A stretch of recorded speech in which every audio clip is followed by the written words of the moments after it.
Hello guys, welcome back to our channel. In today's video, I'm going to show you how to set auto reply on Facebook Marketplace. First, you have to check if the Meta Business Suite is up to date.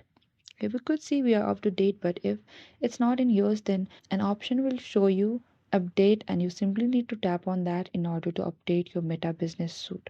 And after that, you need to tap on the open and go on the bottom right corner three-line icon, and you have to go to the settings, and from here you need to tap on the automations right over here, and after that from the suggested for you, you need to tap on the instant reply and simply tap on the messenger option on the small box right over here, and after that tap on the save, which is on the bottom, and again you have to tap on the away message and simply need to toggle off this option in the messenger and save it on the bottom.